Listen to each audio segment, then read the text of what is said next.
Well, good evening, everybody. I'm Phil Stasek, and I'm welcoming you to another First Thursday from the Space Coast Progressive Alliance. We want to welcome all of you that are joining us via Zoom and via Facebook Live.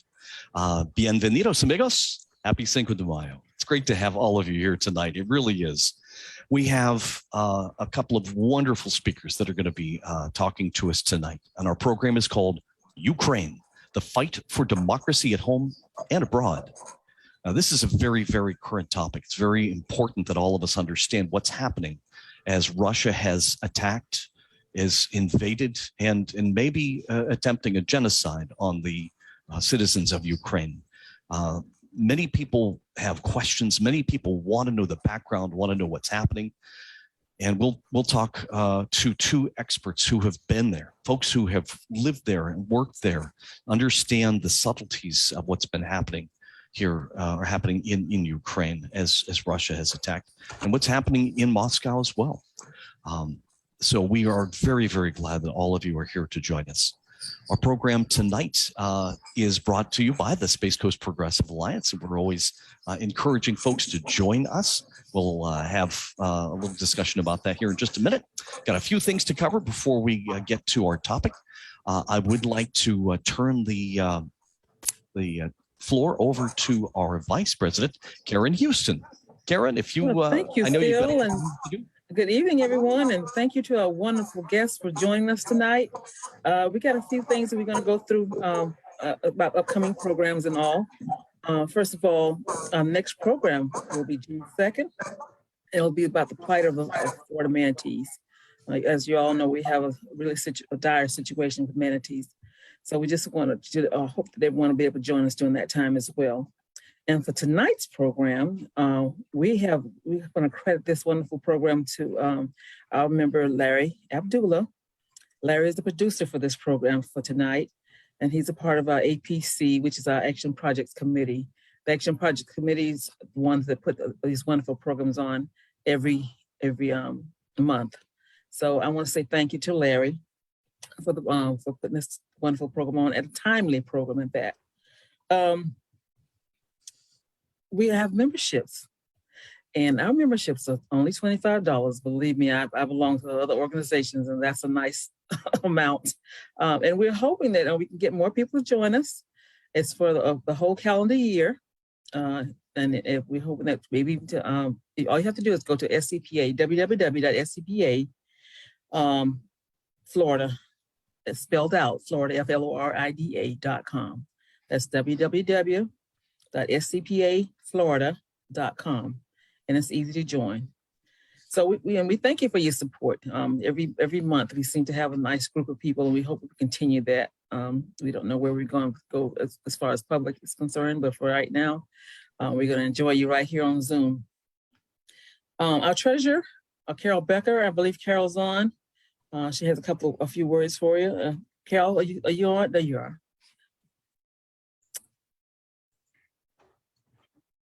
So you can't get off mute? It has to be manually taken off. Okay. One of the co-hosts needs to do that.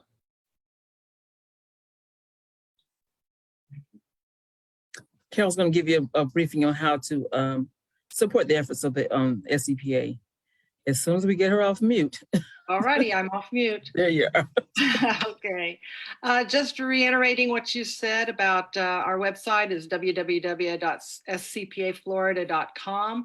We're a progressive movement, a volunteer organization, not for profit. The dues are for 1 calendar year.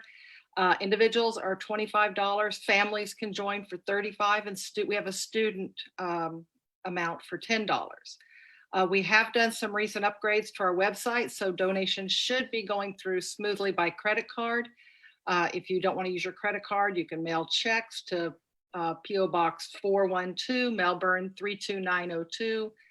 And also join us at Facebook. You can find Space Coast Progressive Alliance there, and you'll see other organizations that we're aligned with. And thank you, Carol. You're welcome. And as in all of our programs, all the events that we've had in the past, we always ask for action items from our speakers, and tonight will be the same. This program, particularly Ukraine, the fight for democracy at home and abroad. I don't know if, well, I'm pretty sure that everybody that's on this call has been noticing some of the things that's been happening. I just have to throw out briefly how disappointed we are in Florida here for some of the things that have been going on, and especially the attack on women's rights right now. You know, regardless of whatever your thoughts are about it, the Roe versus Wade is not a cookie cutter type of situation. There's too many things out there that our governor and others have mandated that are no longer available for women. And in the cases of rape and incest, children, all sorts of situations, let's kind of band together with the mother's health, all those sorts of situations. I know this programs are not about that; it was about democracy, and we have to band together to protect our women, our women's rights, and everything else. So I'm going to turn this back over to Phil. Thank you once again for being here. Thank you, APC. Thank you, everyone, and hopefully we know this is going to be a great program. So thank you once again. Have a good evening. Thank you so much, Karen. And thank you for standing in for our president, Raed Al-Shaibi, who is celebrating the wedding of his daughter. So our great wishes to Raed as he celebrates that. He has such a fantastic family. And with the Space Coast Progressive Alliance, we've been watching those wonderful children growing up before our eyes and making all of us so proud. So if Raed can hear me, congratulations to you and to your entire family. And I can't remember whether I mentioned it earlier, but I am a past president of the SCPA, and I am very, very happy with our wonderful current president, Raed, our wonderful Vice President Karen, our entire board. We have a tremendous team. And they bring us events like this tonight. So, you know, if you've ever been thinking to yourself about looking for someplace that you can volunteer, you could spend some time to help make your community a better place. The Space Coast Progressive Alliance has been the voice of liberal and progressive thought here on the Space Coast for a long time. And we really are proud to be able to do that, to bring programs like this to you. So let's talk about it. Our event, again, is called Ukraine, the Fight for Democracy at Home and Abroad. If you've ever wondered, Ukraine as a nation has a long and very deep history. That part of Central Europe is, they often refer to it as the breadbasket of Europe. But in fact, its history goes back tens of thousands of years to the Bronze Age and the cradle of civilization. In the area that we now call Ukraine, people were learning how to work metals, how to train horses. The history is deep and fascinating. And of course, as many other European countries, Ukraine has changed hands and people have been fighting over this. There have been wars over that land for, as I've said, for thousands of years. But the history of where we've gotten today, where Russia, a sovereign nation, has attacked, invaded, occupied its neighbor, Ukraine. A very, very complicated issue, and it's very distressing as we watch this happen. And of course, our nation is supporting Ukraine as best we can, watching them fight their fight in defending their homeland. Tonight, our first speaker will be Mara Bellaby. She's the executive editor of Florida Today. Mara actually, when she was working for the Associated Press, was based in London, was based in Ukraine, was based in Moscow. Her perspective will be very, very interesting. We also have Dr. Andrew Bailey, and Professor Bailey is an associate professor of English, Russian Studies at Eastern Florida State College and the Florida Institute of Technology. His personal experience growing up in the Soviet Union, living among the people that are currently attacking Ukraine, in his experience over the years is fascinating. And I guess what I should probably do is to step back and let our guests do the talking. What we will be doing is giving each of them half an hour to tell their stories. When they're done, we'll open the floor to you, the audience. Our Zoom people will be able to ask questions directly. Those on Facebook Live will be able to send messages We'll also have some discussion in the chat, I'm sure.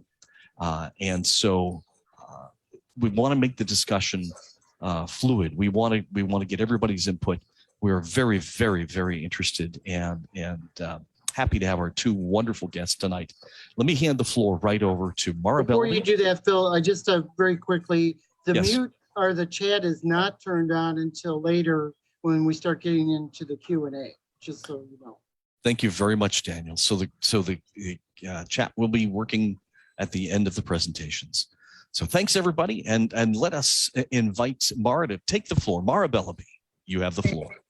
Thank you, Phil. And thank you all of you for having me here tonight. I'm very honored to be here. For me, it's really hard to talk about Ukraine without also talking about Russia. And I don't mean it in any way like the Kremlin propaganda that Ukraine isn't its own nation or this Ruski mir, this Russian world, that Ukraine only belongs as part of that.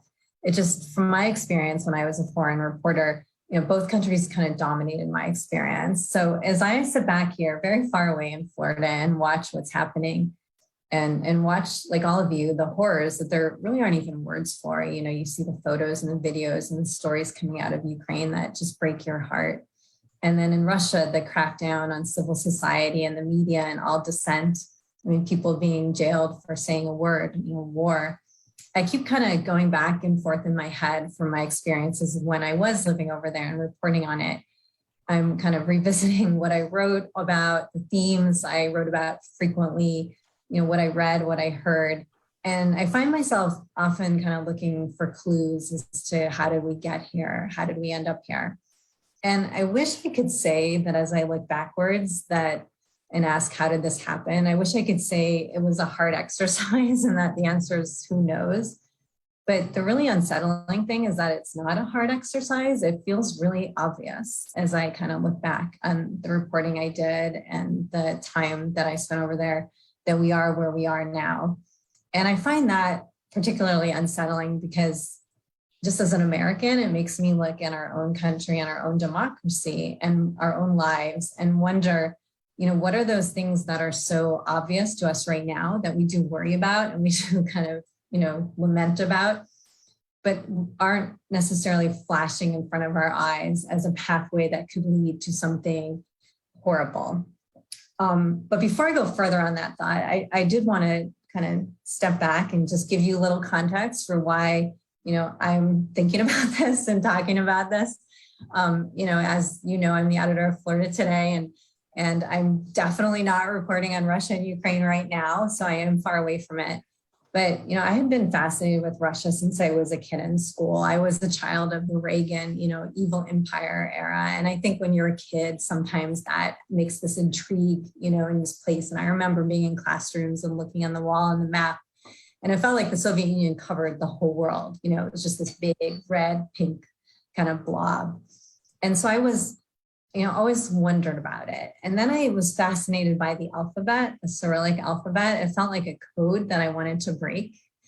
So it kind of got into me, under my skin early on. And it was really Russia that did. And as I became a journalist and found myself in London with Associated Press, it was the opportunity. It seemed like I was too close there then to pass up an opportunity to try to, fulfill this, what had been a dream, and to go and report on Russia. But first I had to learn the language. And so I did it. I took an intensive language course in Tver, Russia. And I'm not going to pretend like that I came out of that and I was a great Russian speaker. I was not. But I think it was maybe more the kind of moxie of going and living with a family in Tver, which is a city outside of Moscow, and really trying, that showed AP that I was really serious about this. And then they posted me to Russia. And when I got there, it was about around 2001. So it was a really exciting and exhilarating time to be there. Putin was in power, but he was pretty new into power. That was the time, as you recall, when former President Bush looked into his soul and, came away saying all's good here. So it was an exciting place to be. The oligarchs, the wealthy kind of Russian business leaders who controlled big industries, they were still very powerful and very visible in political and civic life. They would drive through the streets and with the flashing blue lights. They didn't have to follow traffic rules, and lived in big mansions outside of the city with walled mansions. And as a foreign reporter, we did spend a lot of time covering the oligarchs and covering these industries. And oftentimes they would have sometimes big junkets, and they would want to fly you off to a timber field or oil field. Since I worked for Associated Press, the rules were really strict about what we could do and couldn't do. If we went on that, we had to pay our own way, which meant we usually didn't get to go, but sometimes we did. And so in the course of that, I got to know some of them, like Deripaska, who was one of the aluminum magnate.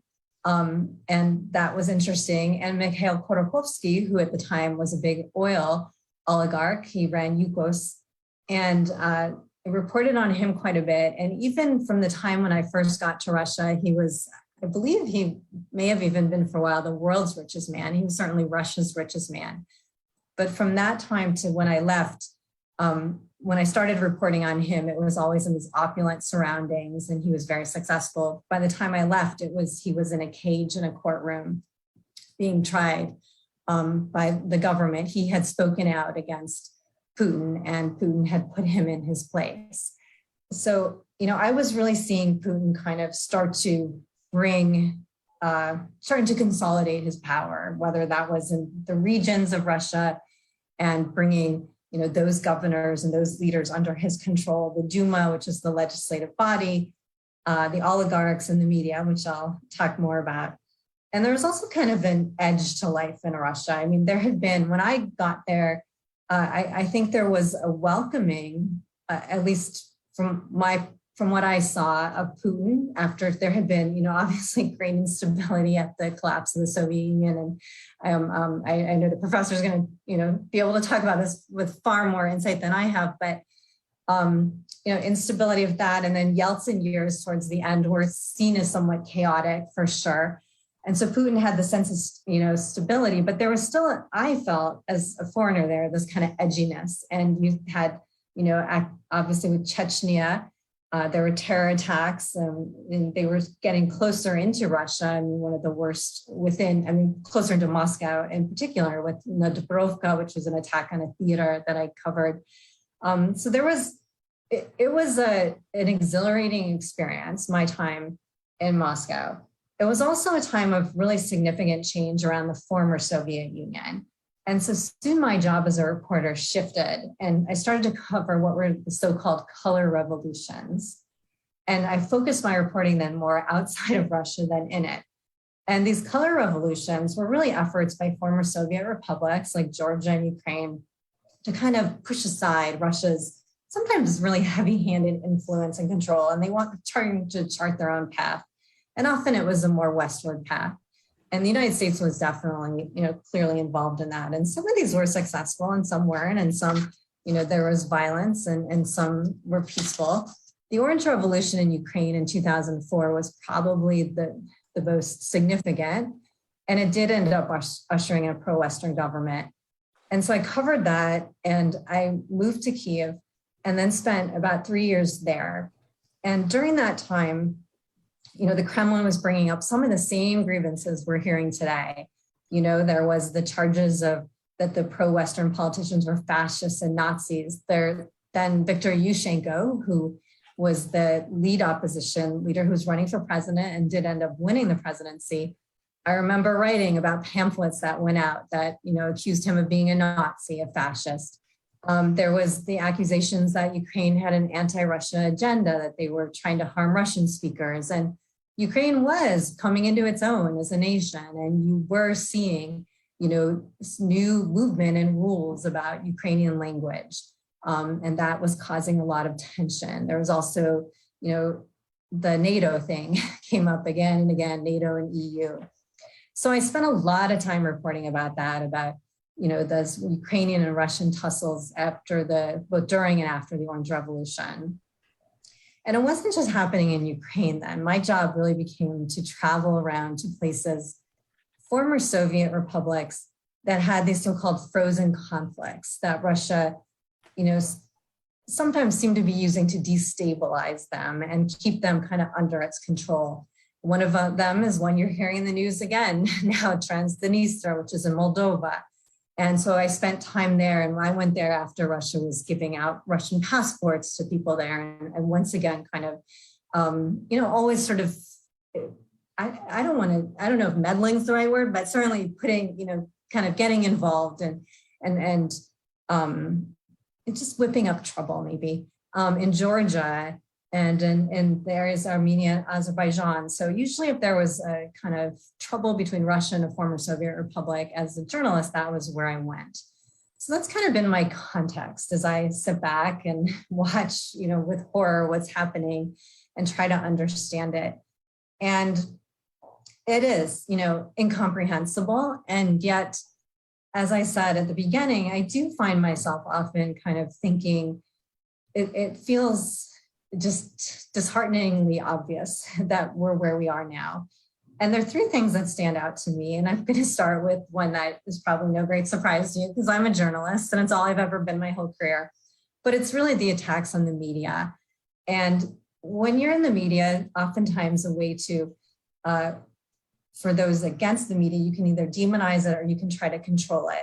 Now, when I first arrived in Moscow, the media landscape I thought seemed very kind of rough and tumble, right? Oligarchs like Boris Berezovsky and Vladimir Brzezinski, they controlled television stations, and it was not perfect. Our media in the US is not perfect. And sometimes they use these television stations and they had these very lively television shows, political talk shows. They would go after the Kremlin, would go after, wade into politics. Sometimes they use them against their own kind of, settle their own scores. But it was a very fluid and very exciting atmosphere. I think things really, in my view, started to change in terms of the media landscape after the sinking of the Kursk submarine. I don't know if you remember that, but I think it was in 2000. It was when a torpedo exploded and it sank in the Barents Sea. But many of the submariners died instantly, but about 23 of them survived. And there became an effort to how would you rescue them? And they waited 9 days, and Norway and Britain offered to send divers, and Russia refused to help. Putin was very new still, and he was on vacation, and he didn't end his vacation initially. And he almost was kind of callous about it, as I recall, and people asked him what happened, and he said, it sank. And so there was a lot of horror and worry. And then by the time the divers did get down to the sub, all those who had initially survived were dead. It was a disaster for Putin, as it would be for any political leader. And as you would expect, the media, the Russian media, went after him, and they went after him aggressively. And you saw that. And I think, and this is hardly something I'm alone in saying, but that this was a turning point, a very fast and quick turning point for Putin, where he realized danger that a media could pose, that an independent media could pose. And immediately you started to see a crackdown, a chip away at media companies, at the big television stations that so many Russians get their news from. Also, this led to NTV was a popular kind of lively television station there. And similarly was going through kind of back and forth with the government, which was wanting to exert control over it. At one point, the government actually seized control in a way that as an American was really shocking to me, but I know has happened, certainly in other places where they literally stormed it, like almost like thugs moving in and took it over and took control. And later, one of the very popular hosts on that show had tried to kind of warn, I think, the country and people about what had happened. And he said, there's no information anymore on television news. It's just PR, and reporters are not journalists, but they're government employees now. And that was very chilling and very, very concerning, but it didn't yet, even as a foreign reporter there, to me, feel like, end is in sight for independent media. There were still active, some of the newspapers, Novaya Gazeta was one of those, and it had a pretty star reporter, Anna Politkovskaya, who reported very aggressively, particularly about Chechnya. You could still find diverse viewpoints. that would change. And it changed, I think, one of those ways, like slowly and suddenly, and the crackdown really continued. Anna Politkovskaya, of course, was even shot and killed.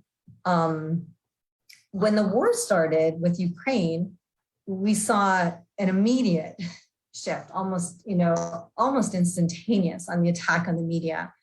And we probably all should have seen it coming. I mean, I think Vinny did see it coming. Echo Moskvy, the Echo of Moscow, which is a popular kind of Russian radio or Moscow radio station, a talk news radio station. And they always seem to be able to have on independent guests, different viewpoints. They were taken off the air and shut down. And I mean, that was watching that from here. It felt, kind of futuralistic. I couldn't believe that I was seeing it just go away, and a Russian propaganda station took over its airwaves. Novaya Gazeta, as I mentioned, that newspaper that had managed to do really aggressive reporting. Their editor won the Nobel Peace Prize. Initially they agreed to the Kremlin demands that they would not call what was happening in Ukraine a war. I think they, as I recall, were pretty clever about it and said, like, something that word we cannot say. But after a group of Russian journalists did an interview with Ukrainian President Zelensky, and they were told they could not publish that at all, they made the decision to stop publishing entirely.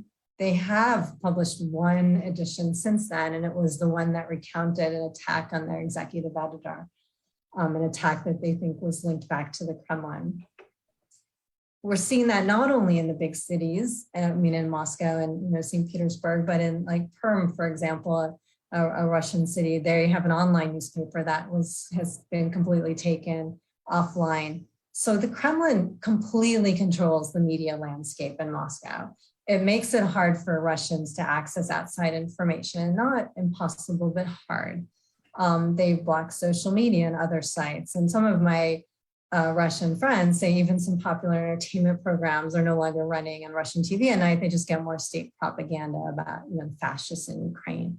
So it's really been a bombardment, and it's built and built over the years. And it's something that I was there in the beginning and watched happen and reported on. And it is concerning. I think about our own media here. And as a journalist, first to say the media is not perfect. We even can look at the mea culpa our New York Times did, right, with the Iraq war, and having to say that some of their reporting didn't live up to their standards. But we do still have a functioning and independent media in the United States, and people have access to diverse media. And that doesn't exist in Russia now. And that plurality is so important. And it's hard as a journalist to kind of turn into a salesperson and do that pitch, like subscribe. But I can't help but see that as one of the lessons to come out of this for me, to be more of that person to say, whether it's Florida Today, the Orlando Sentinel, New York Times, Washington Post, subscribe, watch local news, look at different sources, even sources that annoy you, that you think, oh my gosh, pay attention to that we have those different viewpoints. That is so critical. And it's something that was one of those things that we saw coming over there. And that really brings me to my second point, which is it's not just about free media though, right? It's also about what we're seeing happen is an assault on facts, an assault on the truth. And we know that, Russian propaganda is very powerful. It doesn't have to present something that makes sense. It just needs to create doubt. It just needs you to think that they're so confusing. That's, how can I figure out what's the truth? There's just so many different things. Could be this could be that. The truth is not possible to figure out. And that's all it needs to do to win. If people believe there's a legitimate discussion out there about possibilities and options, then we weaken this belief that there is a truth, and a truth to seek and a truth to believe. I think we saw that with the horrible crimes that we saw in Bucha in Ukraine. As you initially heard, those aren't real bodies on the street, those are actors. And then the timing was off. And it's like throwing things at the wall. And it doesn't have to stick, it just has to confuse you. And again, this is no surprise. We know this happens. I saw it when I was in Ukraine covering the 2004 Orange Revolution. Viktor Yushchenko, who was the pro-Western candidate, he was poisoned. He was poisoned by a dioxin that really disfigured his face. He was a very handsome politician. His face was greatly disfigured. The dioxin, lots of evidence pointed that it came from Russia. But so many theories were put out there that he was, vain and went to have Botox and it went wrong, that he had a venereal disease and it caused all these kind of pockmarks on his face. That he did it to himself or one of his cohorts because he was united with groups that didn't share that much in common other than, they were kind of opposed to Russia's influence, that one of them did it, the Americans did it, so many different reasons. They, again, didn't have to make sense. They just had to spread confusion. We saw Russia do it again with the poisoning of the opposition activist Alexei Navalny. The goal is to confuse. We've seen it with the war in Ukraine. I mean, as Russia talked about, fascist Nazis, then we saw the biolabs. It was all about the biolabs. I've had readers write to me and say, it's really about defense of Christianity and old world family values, and Russia's standing up for that. There's so much out there. And if you kind of cloak things, if you can cloak them and make people believe. And I think we're very naive, and you may not be naive, but I think as Americans, sometimes we are naive in saying that it can't happen here. And we almost kind of feel smug, like we don't go for that. But we know with the stolen election, we know with the insurrection, it does happen here. We do fall for fake news and for propaganda. And, I have a colleague of one of the journalists here, and he says he's always kind of wary of saying there's a truth out there. He's a philosophy major, but he says he's really likes to focus on facts, but there are facts out there. And his job as a journalist is to get to the facts and present those facts. And I think that's wise because there are facts and you are entitled to your opinion, but you're not entitled to making those up. But that's not how propaganda works. And we've seen it, and we've seen it build, and we've seen it build in Russian, and we've seen Russia export it. I recently read that in Spanish language, some Spanish language sites, the Russian, kind of Russia Today is dominating in their messaging about Ukraine. I mean, they are pushing this, and we need to recognize that, and we see it in our own country. When I talk to my Russian friends, many of them say that one of their regrets is that they didn't speak out more about this, that they sometimes laughed about the absurdity of the propaganda. And I totally get that because I think we do that here. I know in the newsroom, sometimes people call and say things and you're like, oh my God, that makes no sense. No one could believe that. And they say in hindsight, they wish they would have, constantly said to everyone, like, no, you need to listen. Here's what's really happening. Here's the truth, and push that harder. I think that is just really important. The third thing, and kind of my final point, but one that as I look back on my coverage and my time over there, that stands out, and I think also something that I think about from the context of even the US, is the sense of identity. And I want to kind of talk about it in two ways. First with Ukrainians, and this is the more hopeful part. It shouldn't have been a surprise that the Ukrainians have put up such resistance. I think it was a surprise that the Russian military seems to have been struggling so much. And we watched what happened in Crimea in 2014, and that seemed like super easy. We saw in Syria. So it's been I think that has been a surprise, but the Ukrainian, the spirit, the resistance, certainly is something that was evidenced for a while. Again, going back to my experience there in the Orange Revolution, when that was considered a stolen election, they came to the streets, tens of thousands and hundreds of thousands, and they flooded Kiev and Maidan, which is their central square. They erected tents. It was this giant tent city. And this was winter, and winter over there is cold. It's snowing, it's freezing. and people lived in these tents, and they had bands would come, and medics were there, and schools, parents brought their kids, people, slept in them. They had shifts. There were police officers assigned to keep order. And sometimes it felt very festive, and sometimes it felt tense. There were always rumors that the tanks would come in, but there was a real feeling of that you could see among the Ukrainians of them standing up and determining their future and not bowing down, not letting a stolen election happen. And there's a real feel of hope. It was called the Orange Revolution because orange was the color of the opposition politician and their team. Everyone wore orange. It was everywhere. And as a journalist, we, our policy is we don't go out in orange and things like that. But I had a really hard time telling that to our Ukrainian colleagues, and eventually, honestly gave up. Everyone wanted to be orange, and everyone wanted to kind of to just be part of this. In the end, the protesters won in that case, and the revote was called, and it was closely watched, and Yushchenko won. And again, there was such pride and hope. It didn't end well. There was corruption, and there was fighting among the factions, and mudslinging and fistfights in the Rada, which is their parliament. But there still was a sense of we did it, and a sense of identity, and a sense of patriotism and pride. And we're continuing to see that. And, I see it as I talk to my Ukrainian friends, and Kyiv was a Russian-speaking city. Most of my friends there were native Russian speakers. They're Ukrainian, but native Russian speakers. They don't want to speak Russian now. They want to speak Ukrainian. To me, they speak English.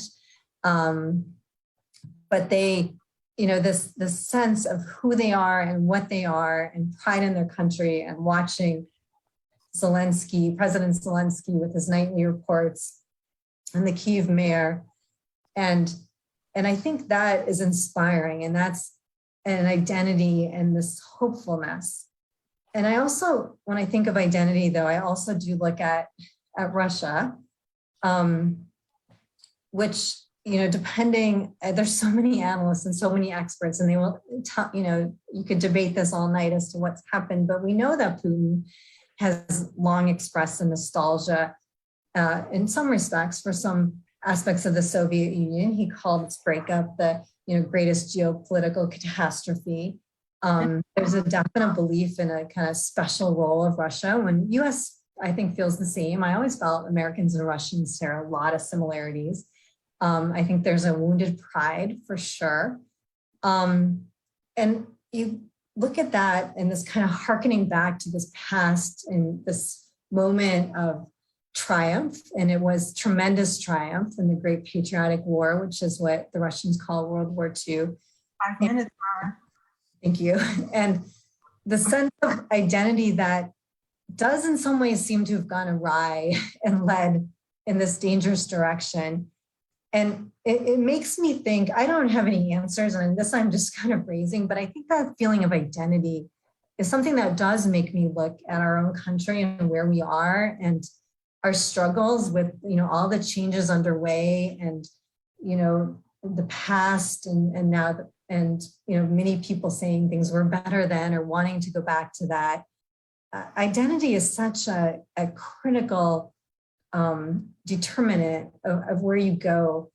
And so as I think about what I reported on and the conversations I had, it's not surprising to me that we ended up, that Putin, led the Kremlin and led Russia in this direction. It's heartbreaking, but it's not surprising. And it makes me look closely at where we are right now in the US. And I don't have any answers, but it definitely makes me want to look and see where are some of our struggles with identity, and who we are, and what we value, and what we seek, and where that might lead us. So, with that, I'll end it. I hope that, just helped a little. I really look forward to hearing our next speaker, and then hearing any questions you might have, but thank you. Thank you so much, Mara. I tell you what, if we were having our live meeting in our usual location, we'd all be here giving you a great round of applause. So we want to thank you for bringing your personal experience to this.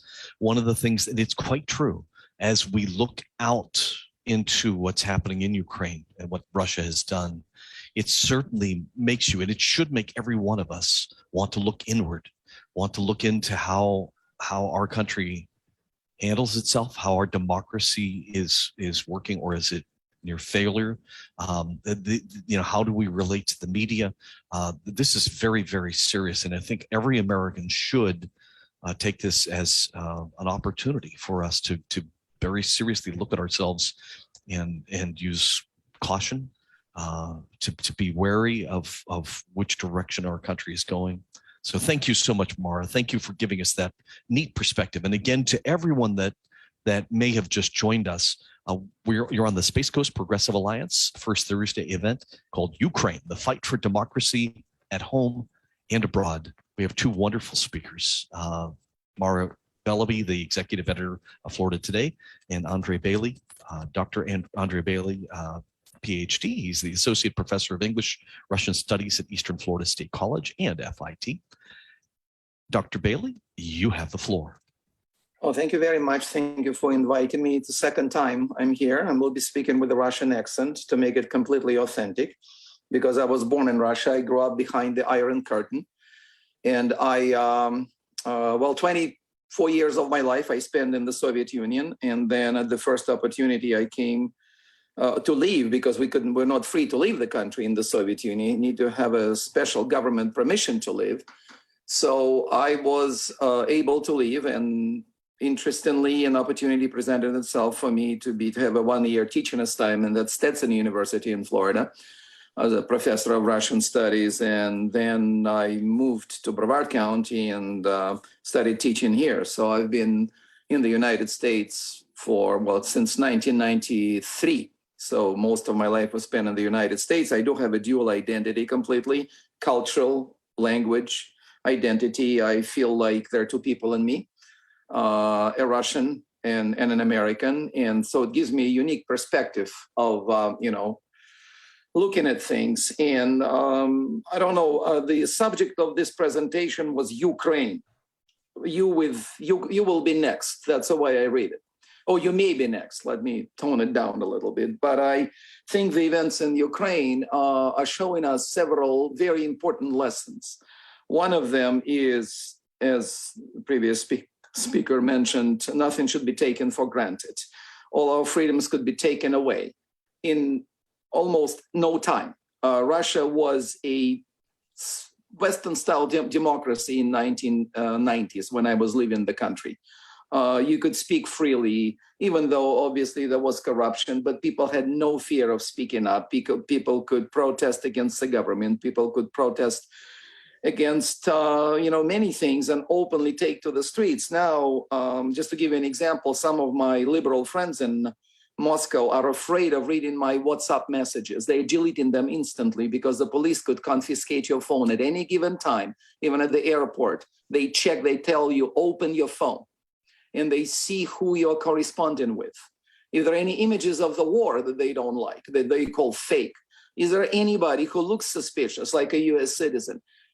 Somebody could be detained simply because they communicate with the US citizens. Ironically, when I was growing up in the Soviet Union behind the Iron Curtain, you could get arrested by KGB for even speaking to an American on the street. That was in early 80s. So it came to almost a complete circle. And I cannot believe that I'm watching this cycle unfold. And now I'm looking at Russia and it's all over again. I feel like the Soviet Union is back, maybe in a more ugly fashion. Because in my opinion, and I'm going to use some strong words here because I have very strong emotions about that, I feel like my country has been taken away from me completely. I cannot go there anymore. I am very likely to be a suspect, maybe accused of espionage or something like that. I had a trip to Moscow for May. I canceled it because of the real fear of being detained, at least. And then God knows what they're going to do with you after that. There are many, many pictures and messages on my phone that they won't like, for sure. So I'm not sure I can even go back anymore. So this is that level of fear. If you're looking at the level of support for the war in Russia, even independent Sociologists say it's 70, 80%. I actually totally believe that. The Russian propaganda made this war as almost like patriotic duty to support that war, and people are gripped with fear. And there is no sociology technically in the country that's gripped with fear. What do you think if we do it in North Korea? We ask, what's your level of support for their leader? Of course, it's going to be 100%, right? So people should be able to speak freely, even to conduct a poll. Because if people are afraid of saying I'm against the war and then you lose your job or worse, obviously, what kind of data can we get? So this data is accurate, but it's also flawed deeply because people are not free to say what they want. People get arrested for walking with a blank sheet of paper in the streets of Moscow. One man was arrested, I don't know if you've heard about that, of holding War and Peace by Tolstoy, sending a message. So he was arrested for holding a book that says War and Peace. Some of the old Soviet slogans, like peace on earth, now apparently people could be arrested for that. It's turned into a totalitarian / almost a fascist state where you either are loyal to the government or you are in big trouble. I don't know if you know that, but over 400,000 people of liberal-minded and mostly young, but not necessarily young Russians have left the country in 1 month. Everybody who had a visa. They live in Turkey, they live in Armenia, they live in Azerbaijan right now. Many bloggers that were in danger of being arrested for their coverage and their just disagreement with the war in Ukraine are now broadcasting from the Dominican Republic, from Turkey, from many, many other countries. There's been an exodus of liberal-minded, well-educated, free-thinking individuals from Russia. And they are all over the world right now. Whoever could leave, left. So because the level of fear of what happens next is very, very dangerous. Russia is now behind the Iron Curtain already. You can't open any website. You can open CNN. You can't open Radio Liberty, which is a Russian oppositional station broadcasting from Europe, and the Voice of America. Most of the Western media has been blocked. The information is carefully filtered. And any attempt to repost an image of the war, like the dead bodies in Bucha, gets you a jail time. So literally they passed a law according to which any alternative information on the war is a criminal offense now. Criminal offense, not even a fine, criminal offense. If it's repeated, it's a long prison term. So they're encouraging people students in high schools and elementary school to report on teacher. One has already been arrested. One teacher told her students that she's against the war in one of the Siberian towns. The student turned her in. Now she is facing the criminal charges. This is how far it went. I don't know if Americans realize the extent of this complete, I don't know what to call it. It's a sort of a complete return of the brutality of Stalin's era in many, many ways. Minus we don't have a large-scale gulag labor camps yet. But I think it may be coming. Russia has enough prison to hold all the dissidents and all the liberals and everybody who simply disagrees with it. Don't have to be a liberal. You could just say the war is a war. They want to call it a special military operation. And if you say the word war, that means that you are against the government. So they don't want to call it a war. It's a completely surrealistic, Kafkaesque reality that they're living in, that they don't call a war a war. They totally did not allow, after a while, to even publish their casualties. We don't know how many soldiers died. Ukraine quotes close to 15,000 now Russian soldiers that died in that war.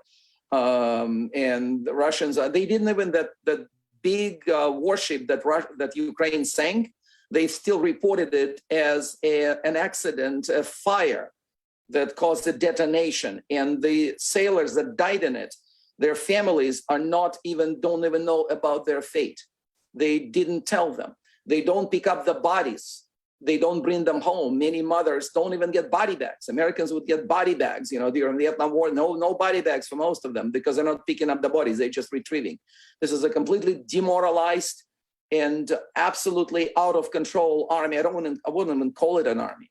Most of them don't want to fight, but they are fighting because if you refuse to go to fight in Russia, in Ukraine now, Russian military is dishonorably discharged with a record that they are national traitors and they should not be hired by anybody. The few that tried were actually subjected to that, which is very, very serious. Once you're arrested, you cannot leave the country. You have a criminal offense. So if you're arrested for holding war and peace, this man would not be able even to leave now. This is how brutal it is. But it's really very hurtful to me to see all of this happening, because Russia is a great potential, a tremendous amount of very bright people, very talented people, many of whom I know personally. I know some of the Russian top bloggers and journalists personally. I went to the University of Moscow with them, where I graduated from. It was just incredible to see that if they didn't leave, what kind of danger they live in.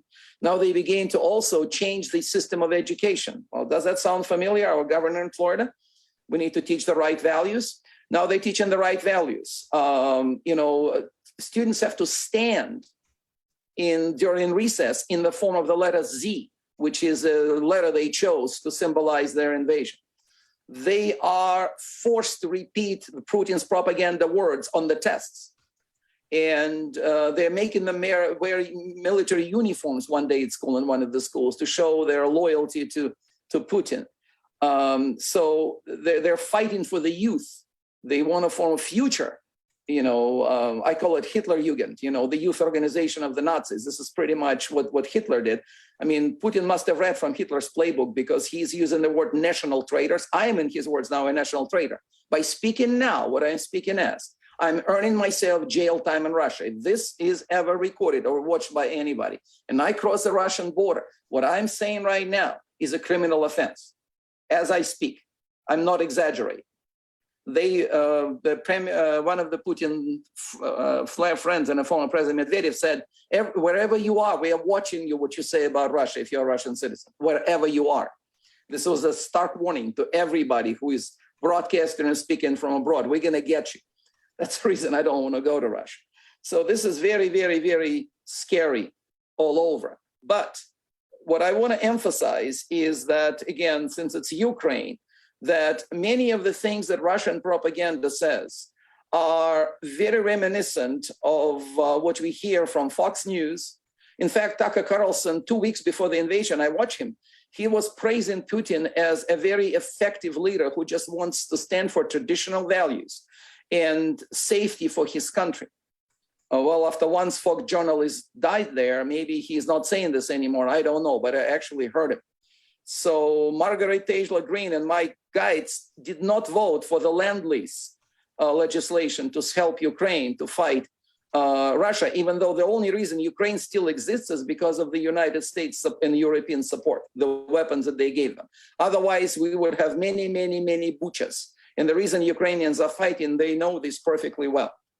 So if we make a connection to what's happening in the United States, from my perspective, I see striking similarities between the far right, or maybe even moderate right, in the United States and many of the ideas of Putin's propaganda and Putin's approach to solving issues.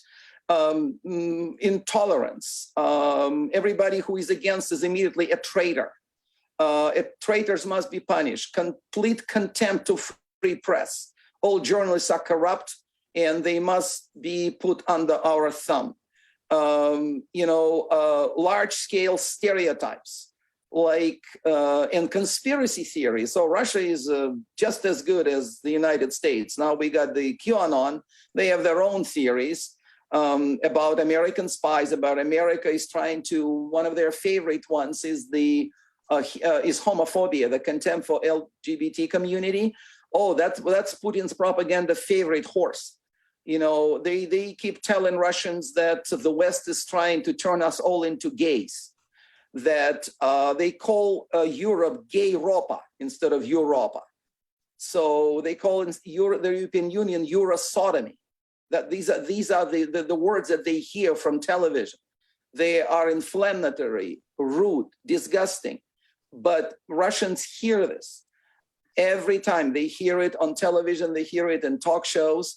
And now many Russian, even prominent, film directors or actors somehow got on Putin's side. I heard one of them, who is a very talented man I used to respect, produced a number of outstanding Russian movies, was saying on a talk show that we must nuke Ukraine because of the damage they're doing to us. Nuke.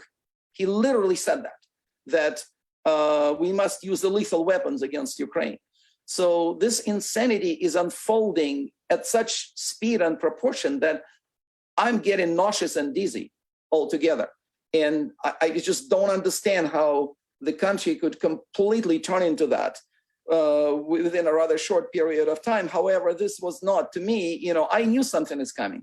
I just thought Putin would be a greedy but reasonable autocrat. Well, he turned into complete insane autocrat, very similar to Joe Stalin, who was planning in World War III after the end of World War II, in case you never knew. He was planning to start a new war after taking half of Europe, pretty much, as a result of World War II, the Eastern Europe, I mean. So we can see in Russia how quickly Russia never had strong democratic institutions. The system of checks and balances never did. But it had some. In the 90s, pre-Putin era, some were built. Yeltsin had to dance rock and roll to get elected, to meet with voters, to travel around the country, even though he had a heart condition. Putin never even condescended to debates. Like some candidates now in our elections are not even interested in debates. Putin never participated in any debates with any candidates, and pretty soon there were no opposition candidates. The election system of Russia is entirely in control of the government, so the government will post the results that they want. In the neighboring country of Belarus, during the elections 2 years ago, their autocrat and Putin's buddy Lukashenko, according to many independent observers, got less than 17%. He declared 75%, and he declared a victory. There was a large-scale street protest in Belarus, which they absolutely crushed with brutal force, not quite being short of shooting people on the street, but they were arresting them, beating them up, torturing them, raping in Belarusian prisons massively. That's how they repressed the protest. So when we lose the elections, we lose the democracy. Putin took the elections away from Russians. It doesn't really matter who you vote for. Joe Stalin used to say, it's not who wins the election, it's the one that counts the votes that matters. So that's pretty much what Putin did. When we see an attack on our election system and the creation of a special police task force for elections, well, there were no major or almost any violations in the previous elections. We can see an attempt to take elections under the control of autocrats, and eventually we could become Russia. I know it sounds unbelievable to many Americans, but it was just as unbelievable to think that we can have an attack of the Capitol, or the president will not participate in the peaceful transition of power to the next lawfully elected president. That idea, I think, was completely like a nuclear explosion to many Americans. How could this have happened after so many centuries of democracy? Well, it happened. It happened in Russia, and I'm watching Russia, and I'm thinking, I'm hoping America will not be there, because Americans are rather complacent. They think that they have these values for granted, that they think that it is not possible, but it's drop by drop, little by little, when many of the democratic institutions are fading away under the pressure of autocrats through a system of legislation, so elections and everything else. I don't know if people know, but Adolf Hitler came to power through absolutely lawful democratic elections. But there was no more elections after that. So when I watch what may be happening in the United States, I'm looking at Russia and I'm thinking, wow, we were losing, they were losing it there. We were losing it there, little by little, drop by drop. And everybody was saying, well, okay, but still, and then what we see now is the apocalypse completely. It's the apocalypse of human rights. It's the apocalypse of human dignity. It's what I call it fascism. It's a fascist state. Putin quotes Hitler all the time without admitting it, but I recognize the quotes. My great-grandfather died fighting the Nazis in the Eastern Front. And, I studied this subject a lot. And he's using quotes from Hitler. De-Ukrainization of Ukraine sounds like making the world free of Jews. He wants to can't even say it. De-Ukrainization, so de-Ukrainizations of Ukraine, which means genocide. People will not be able to speak their language. People will not be able to have their own country. It will be all under our pressure and under our authoritarian rule. And what kind of rule it is, we could see.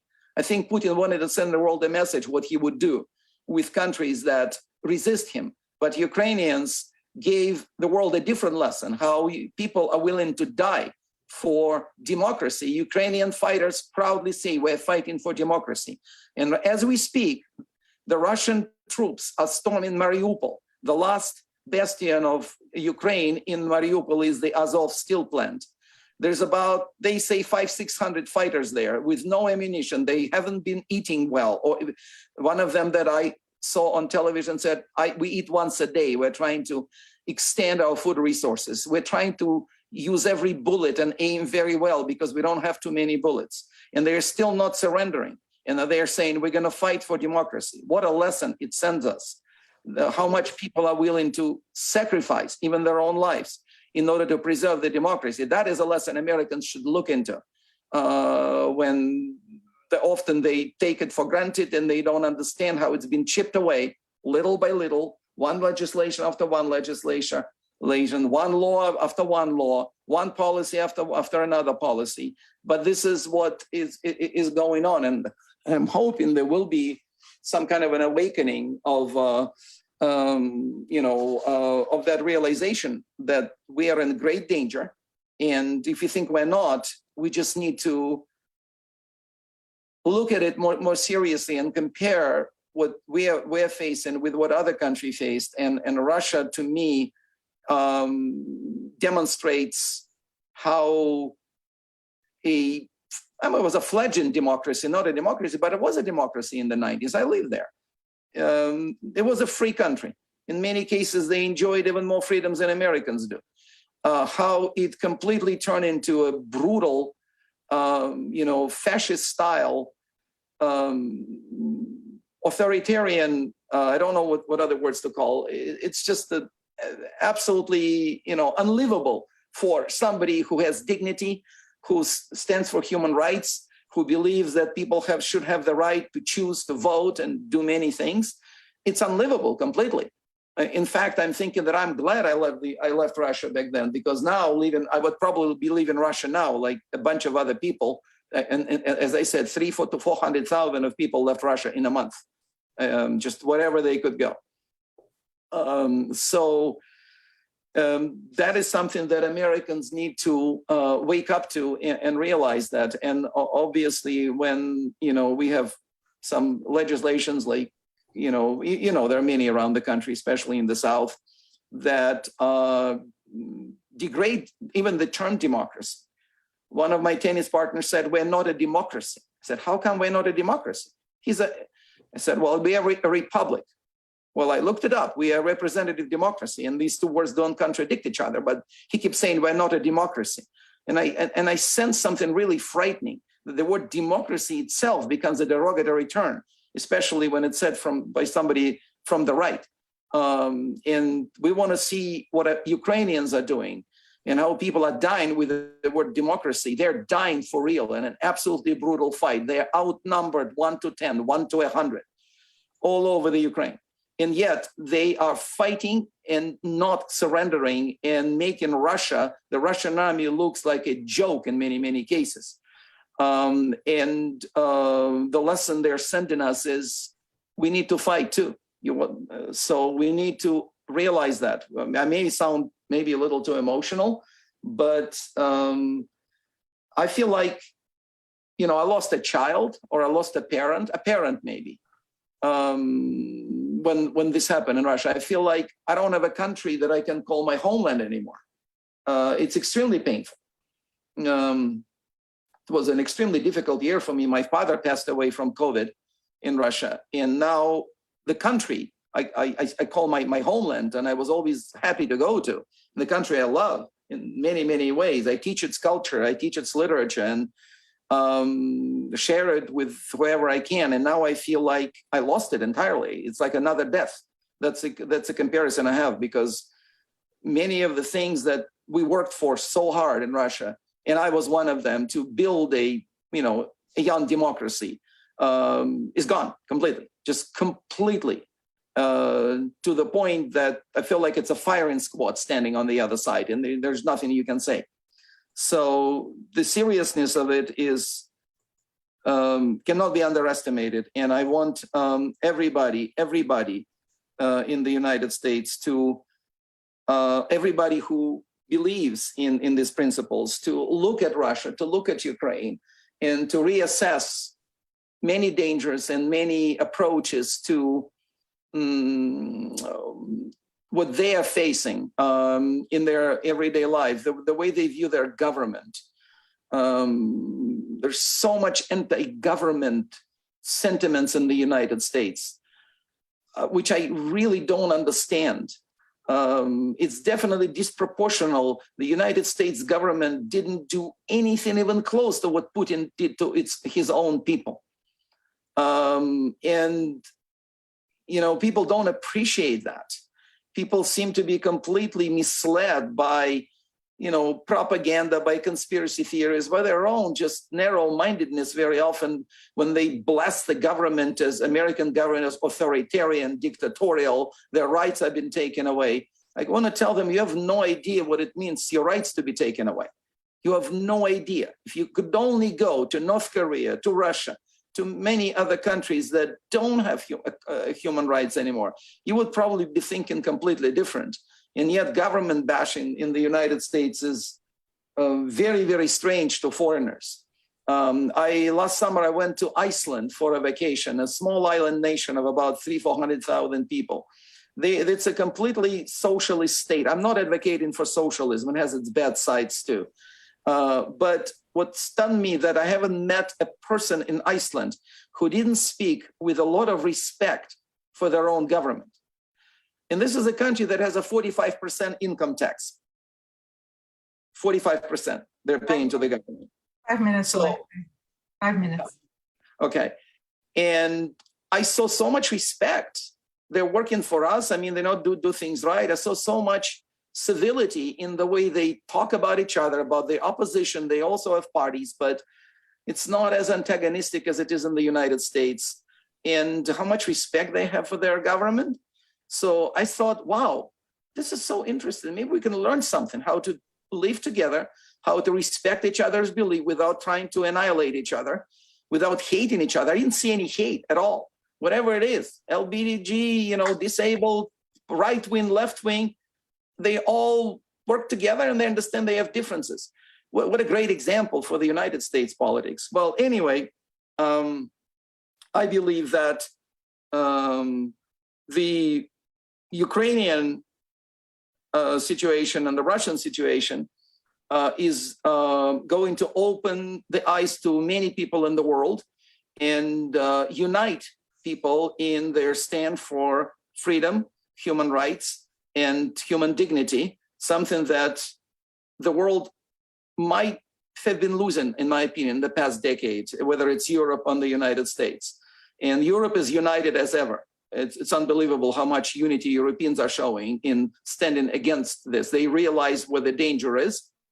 And, the pro-Putin candidate lost the elections in France, which something unbelievable happened. A French president was reelected for the second term, never happened before, mainly because his opponent, Le Pen, was basically on Putin's payroll. She had pictures with Putin on posters in France.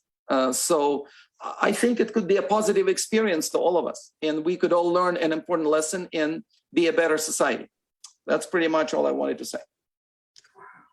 Again, Dr. Bailey, again, we would all be standing and giving you a great round of applause if we were here live together.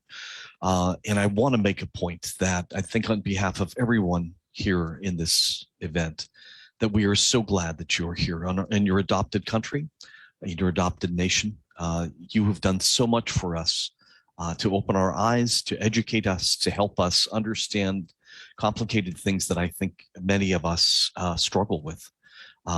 one of the things I know I've spoken to you about the fact that I've been reading Medusa as a source of media, formerly Russian reporters who had to leave the country in order to continue speaking the truth.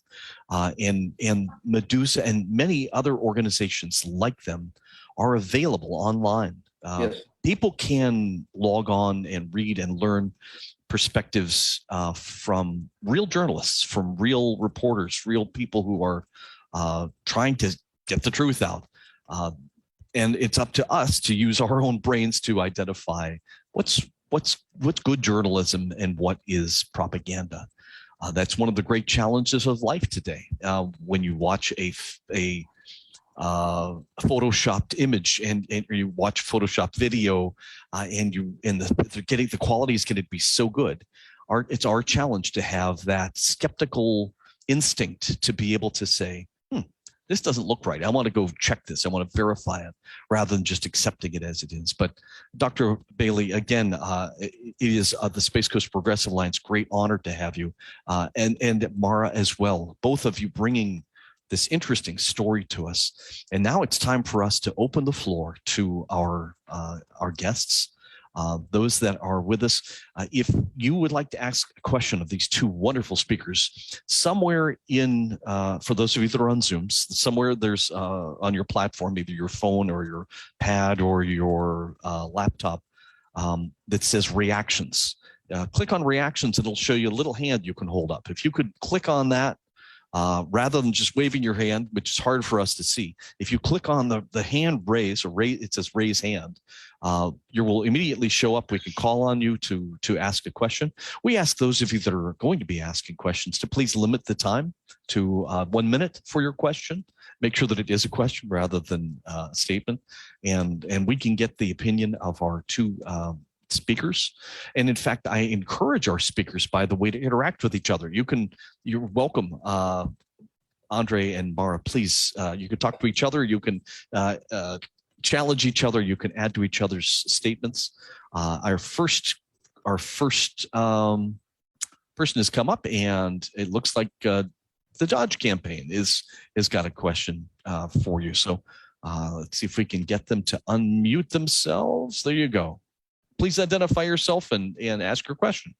Well, thank you so much for this meeting tonight. You had such a wealth of information, and I think helping us all understand what it's like to, be Russian or be in Russia is very important. I forgot to identify myself. I'm Andrew Dodge, but I want to thank you for this presentation. But one of the questions I had to ask was, there was a news report that came out today from one of the representatives, actually brought it up, about the state of Florida losing $200 million in pension funds that were Russian investments. And I was curious what you thought about that, why those investments were in Russia in the first place, and what does that mean from with Putin, and how does that apply, I guess? Thank you. Thank you. Thank you for asking the question. Who would like to take that one? Dr. Bailey? Well, I could say that there's going to be financial losses of fighting against authoritarianism and fascism. Europe is actually suffering a lot more than Americans do. European fuel prices, natural gas prices are skyrocketing. Many politicians are afraid that the elections will turn against them because they are sanctioning Russia. And now Europe yesterday, I think, announced they will enforce the embargo on Russian oil, which is going to cripple a large part of Putin's resources. But Russia was one of the heaviest investors in the United States, treasury bonds and various other things. They've been investing money because the returns are probably some of the best in the world right now. United States froze most of these assets and basically took away a large part of the Russian what they call stabilization fund. I don't know if this was part of it in Florida, but maybe not. But they literally froze all Russian assets that were in the United States, which accounts for, I think, 20 to 30% of what they had. The rest is in China, and some is in Europe. Europe froze it too. So I do not know what exactly it means to Florida, but I think all countries in the world are trying to find a way to get around the Russian money that is bloody and corrupt, and they're funding the war in many, many ways. Europe has taken gigantic losses. For Americans, it's just a minor thing compared to what Italians are paying to heat their houses, or the Germans and everything else, and they're willing to go further. The European Union agreed that no matter what financial losses they're going to take, they will proceed with sanctioning Russia and keeping Russia from further spreading their influence through their economic power. So I think that maybe that money in Florida might have been, if this is even true, by the way, because there are many ways you can present in the information.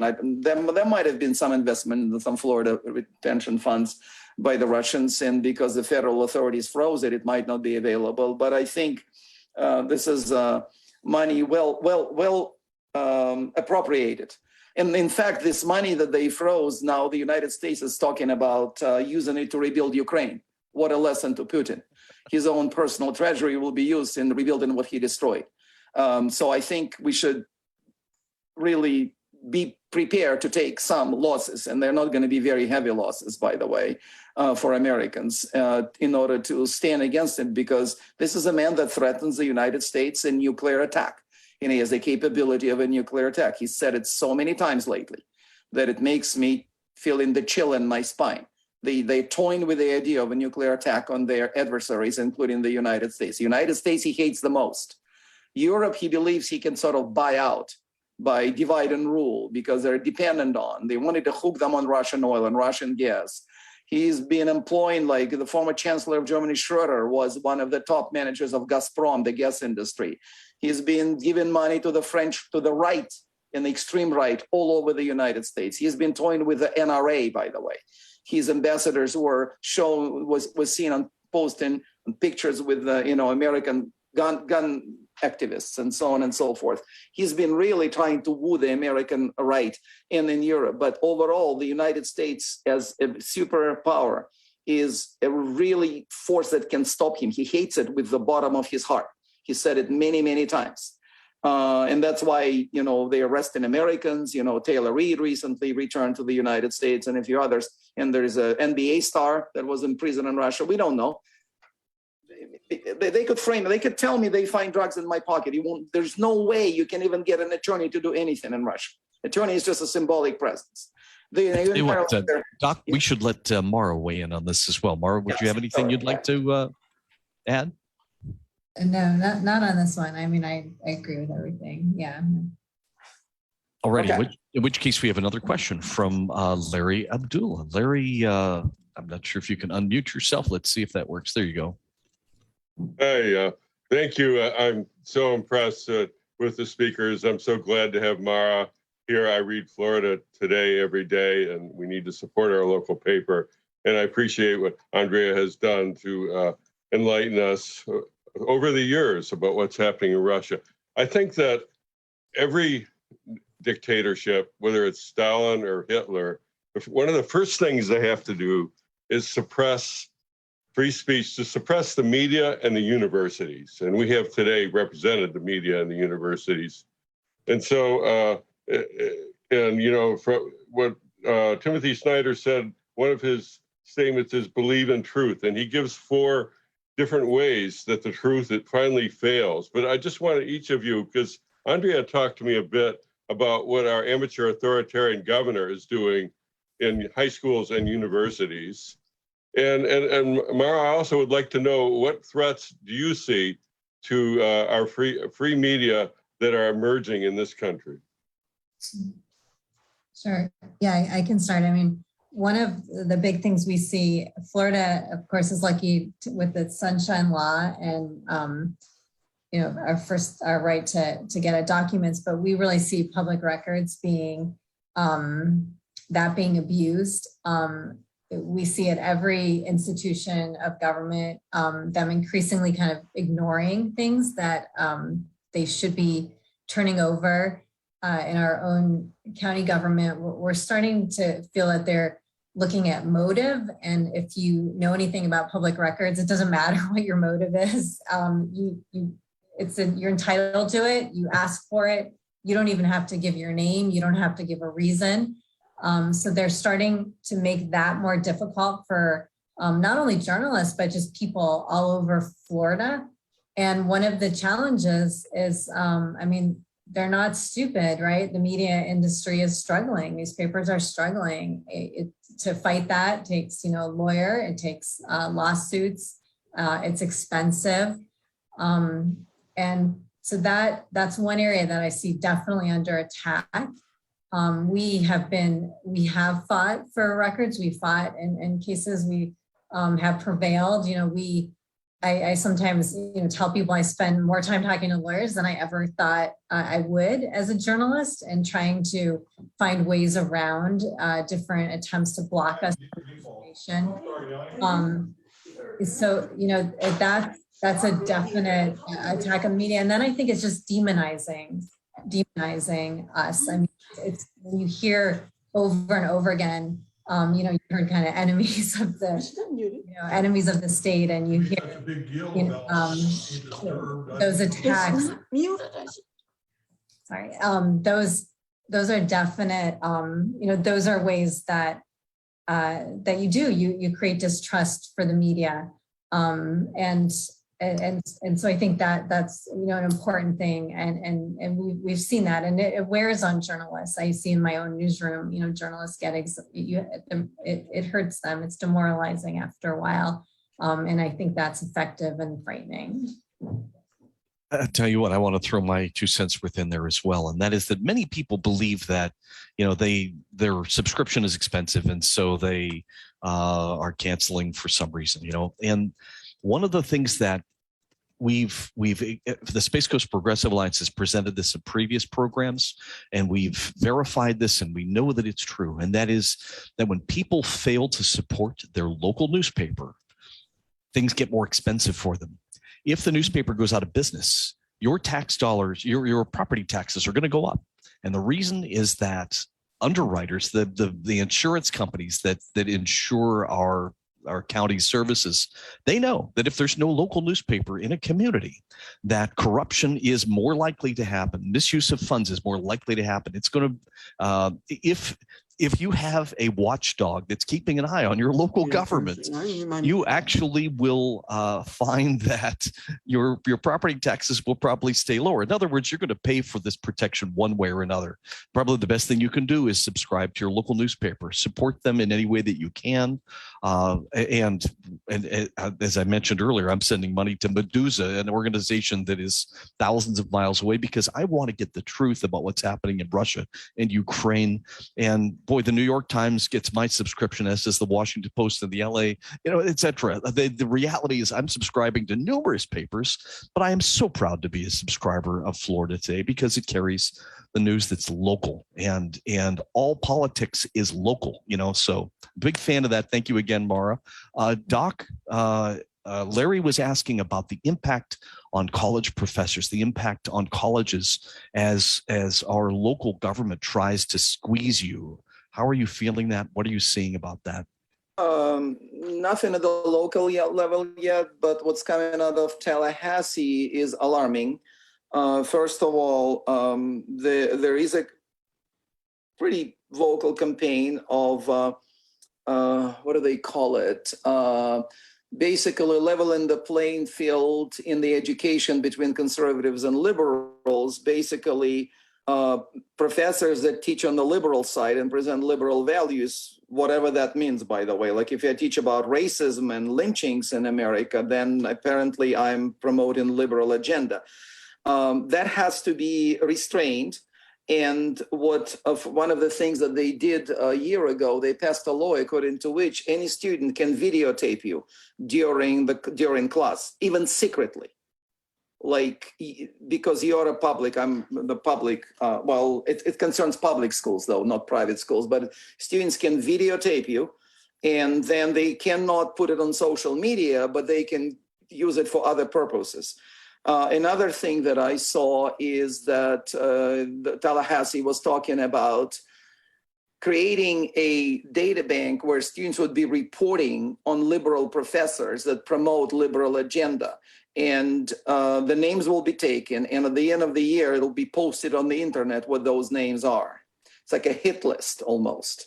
It really sent chills down my spines because, you know, think about this. They're encouraging students to report on professors. They are processing the data and they are publishing it. This is what the state of Florida is planning to do, is already doing. I'm not quite sure.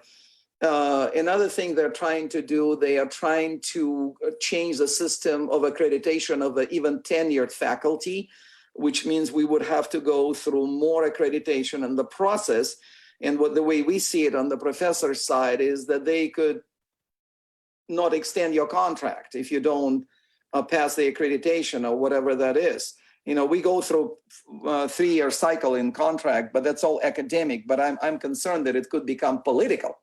And if you're on that list and the school is getting the money, they're funded by Tallahassee, right? So the president of the college could say, you know what, well, we have this issue with you and so on and so forth. So we feel that pressure. We're not under as much pressure as high school students, obviously. I can still teach. I teach very explosive stories. One of the stories I'm covering with my students is a story of a lynching of an African American in 1930s in Alabama. It's a fictional story, but it's based on Faulkner's own experience of living in Mississippi for many years. And Tallahassee says that, well, in high schools, again, not colleges yet, that now you cannot teach a critical race theory controversy, that you cannot teach in a way that it makes some people uncomfortable about their race. So I'm doing exactly that. I'm making people uncomfortable about their race, because the story pictures how a bunch of people, lower class workers, become a lynching mob, and what emerges in that crowd, what kind of things are being said, what kind of psychological dynamics are happening inside. So I'm pretty sure that somebody could say, well, I was not there, it's not my problem. So, and it will make them uncomfortable about their race. I'm wondering if even this semester, I broke those rules that DeSantis is trying to set for us. Because I pretty much, it's a matter of interpretation, you know, how you see that. So this is a kind of pressure we feel. It's not quite there yet, but you feel like it's a tsunami coming. So we feel it's still a long way, but you got to prepare. We'll see what happens, but they could try to sanitize the college environment, just like they're trying to sanitize, I use the word sanitize in quotation marks, the high school environment, where teachers are afraid of saying gay. They're afraid of saying that Alexander the Great was gay, because one of the Florida teachers actually is being prosecuted, will get a jail time for saying that in the classroom. All right. I know I saw You saw it, right? Yeah. Okay. a little thing about the fact that if you're a student of history and it doesn't make you feel uncomfortable, Right. then you're probably not really studying history, are you? Right. Right. I see we have another question right here from Peter Myers. Peter, let's see if we can get you to unmute yourself. Peter, and you've got a question. Please identify yourself and ask your question. Hello, I am actually Zach Myers. This is my phone account. I would like to ask. I'd like to ask specifically for Mr. Bailey. With the recent situation in Ukraine, how has people's opinion of you changed throughout this conflict? Well, Zach, to the credit of Americans, I didn't feel any change of attitude towards me personally, because a lot of people know that I'm Russian. I interact with a large number of people. Nobody at work, nobody said anything, but there was a Russian restaurant that was vandalized in Brooklyn. They broke the windows and they were saying Russia is a murderer or something like that, even though the people that own it are Americans, Russian Americans that have been there for a long time. It's much harder in Europe. If you're in Poland, if you are in the place, especially where there are many refugees, if you're a Russian, you could be treated with a lot of hostility or even, threat of physical violence because you're Russian. But I didn't feel, and if Americans are not as involved in this whole issue, to many of them, they really don't know. People asking, what's going on in Ukraine? We don't understand that. We just hear what the media says to us, and these are true. So many Americans don't really know that. But I would say in America, I didn't feel anything at all. In fact, I think there's more interest towards me and towards what I say from everybody around me. People are asking me questions. So I kind of get more popular and I get to share a lot. I really enjoy that. But no, Zach, there hasn't been any type of change of attitude or treatment. Nobody called me a Russian, a commie or anything like that. Or a Putin's puppet or something like that. In fact, I'm attacked on the Russian social media, which I pulled out of because now that they see that I live in the United States, they start insulting you, they start going after you. There's a lot of that going on from the Russian side against it. There's more anti-American, obviously, than in Russia than anti-Russian in America. So I think we are pretty good here right now for now. I don't feel anything, but thank you for your question. It was a good one. Thank you, Zach. And if anybody else here on the Zoom call has questions, please look again for the little reactions button.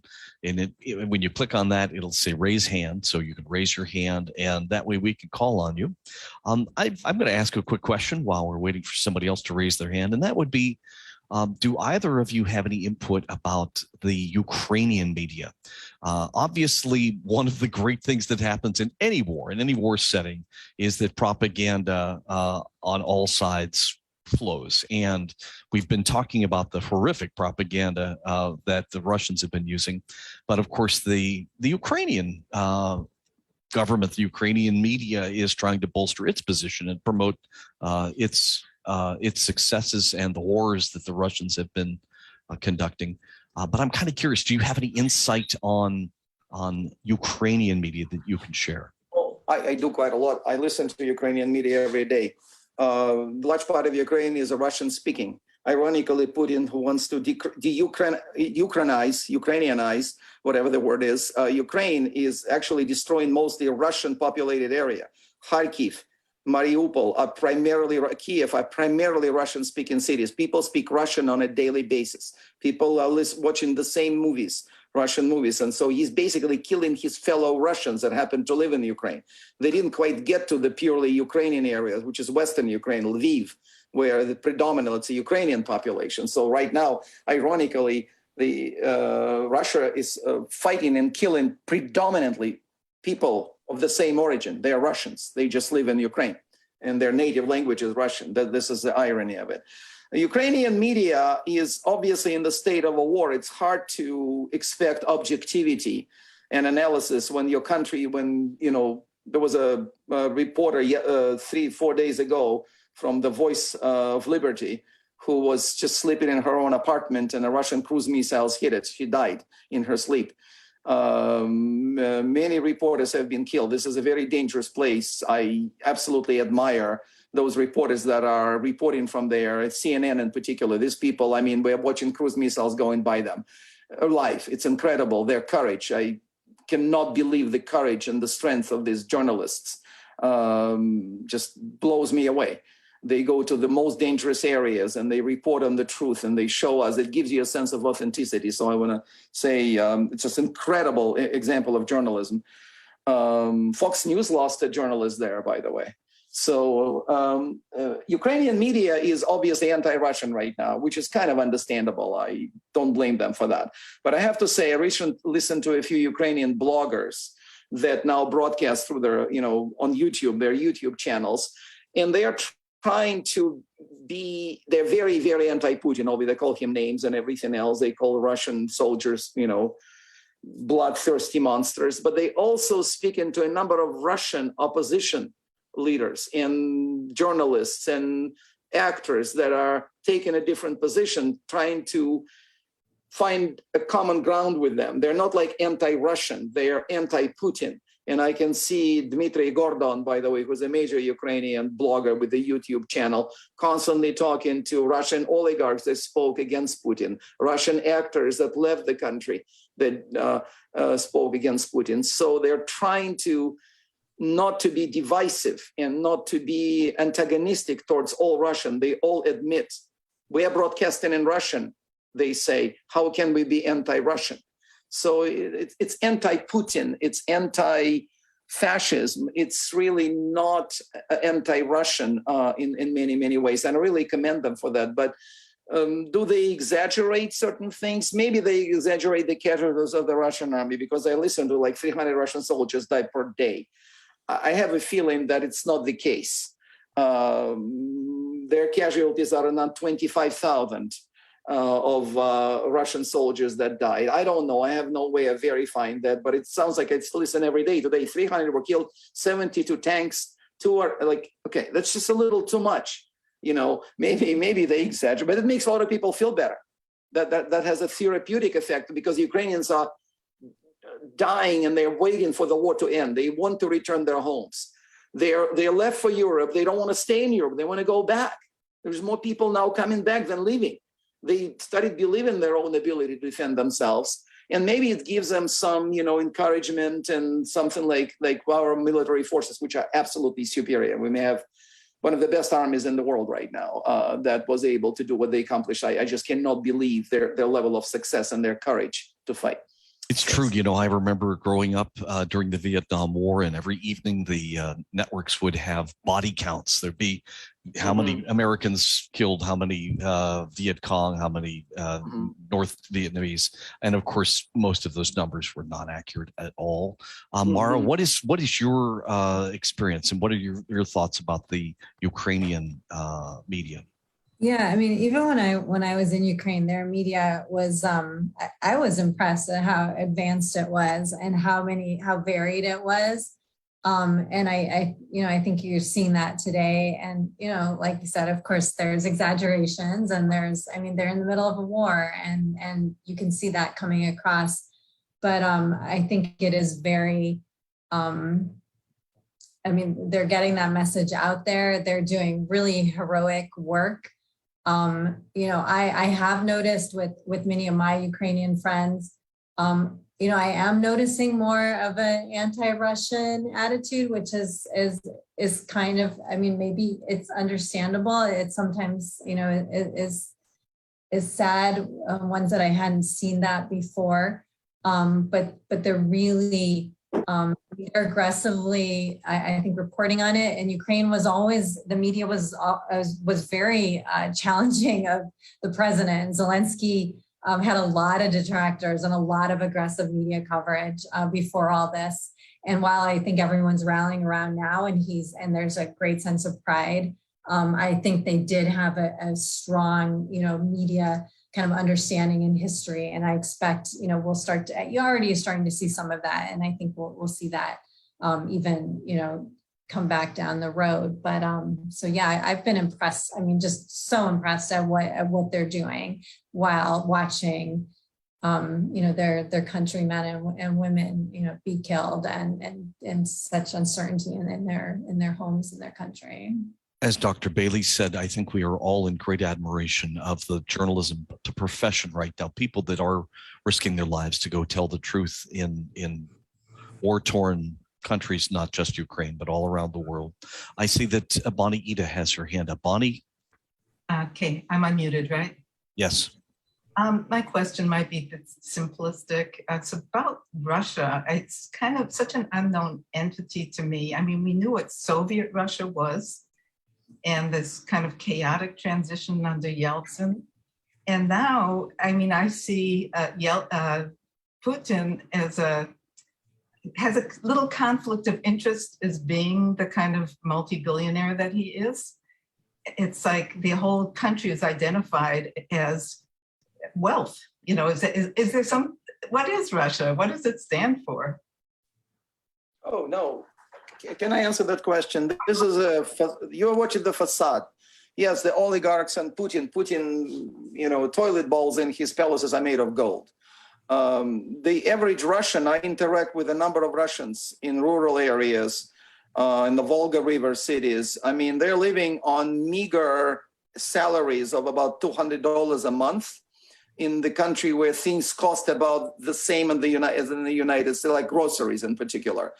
and they are barely surviving. And there are many parts of Russia where the situation is even worse. No jobs, no future, no anything. If you live in Moscow and St. Petersburg, yeah, sure, you see, a lot of wealth and fancy cars and everything like that. But Russia is a gigantic country. The majority of it lives by our standards in dire poverty. So let's not be fooled by the facade. That's the thing, is that they've appropriated all the country's natural resources, and Putin and his people basically profit from it directly, like Hugo Chavez did in Venezuela and many other places that consider their Russian natural resources their own personal wallets. So this is all very deceptive. This is a facade. The ugly truth, if you travel through Russia, let's say by car, you would see lots of ghost towns. You're going to see cities with such bleak and environment around them, where people are drinking and there are no jobs, and there is a lot of crime going on and everything else. This is not what Russia looks like. Let's say they don't judge the United States by Florida. Don't judge Russia by Moscow and St. Petersburg and Putin's palace. Okay, that's pretty much my answer. So the support for Putin is the support for Putin is based on fear. There has been fear mongering for the past 20 years almost. They've been telling Russians that NATO will strike them at any time. They see this war as a preventive strike. That just yesterday, somebody I know spoke to her nephew, and nephew said, "I'm glad we struck first." So Ukraine was going to strike us. The Russian media shows computer simulation of NATO attacking them from space, from the air. They said that Trump renamed the United States Space Force, right? So that's because they want to attack Russia from space. They hear these stories 24 hours, and they're very good at propaganda. I mean, Fox News is not even close in their effectiveness. They really made people feel dependent on Putin because he's the only thing that can protect them. That's what they've been saying all along. And they misrepresent in most of the facts. They're lying nonstop. I don't think you need to say even the word lie anymore, because they lie the moment, Putin lies the moment he opens his mouth. He was saying 2 days before the invasion that they're not going to invade. So, and these lies are 24 hours, Russian television. Most of the people in Russian provinces do not read the internet. They watch television, and they hear that, and they've been brainwashed. They live in what they call Stockholm syndrome, when they believe that their oppressor is the only thing that can actually protect them. So, and I even joked about it with people I know that, okay, if NATO invades the United States, basically seizes Russia, I promise I'll put in a word for you, because I'm an American. It was my joke. I mean, they literally believe that NATO would strike anytime. That's what Putin makes them feel. And because we did it first, we are smart. So that's the support for Putin. It's a Stockholm syndrome. That's psychological. That's all it is. If there was no propaganda, it probably wouldn't be there. But now that Russians are losing their jobs, I'm talking to people. We lost our job. Our plant was closed. The Kia plant closed near St. Petersburg. 15,000 people lost their jobs. It's happening little by little. The country is being, bombarded with this Western sanctions, and they're gonna pay a heavy price. But I'm afraid that Putin's propaganda will twist it again and say, "See, we told you." Now they want to starve us. So it's like a dead end. I don't know. I've been trying to debunk it as much as I could when I went to Russia, but many people don't listen to me. They say you're biased because you live in the United States, and so on and so forth. And and now they're just afraid. Now everybody's afraid to say what they think. They think that the more loyal to Putin they are, the more safe they are. It reminds me of the years of the Great Terror of Stalin, where people were just go to jail for one word that they said, and that's pretty much what's going on. So that support is not a genuine support, but let me tell you, there's a lot of Putin supporters because they believe that this is a proxy war of the United States against Russia. That's why they armed Ukraine, and they're going after us. We are next. And Mara, would you like to add any of your thoughts to what the doc said?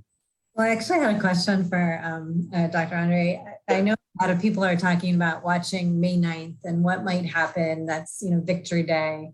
What are your thoughts on, what might we see from Putin? Anything? Is that something that just kind of every Western media is making a big deal of? And for others, that's Monday. No, in Russia, the rumors, I talked to a bunch of people in different parts of the country on a weekly basis. Russians believe he will be announcing the mobilization, the draft into the army because they are running out of resources. They've killed the Russian elite troops pretty much, who the best they had. Now they're sending conscripts that are untrained or just middle-aged men or somebody like that, that he needs more bodies there. That's what the rumor is circulating.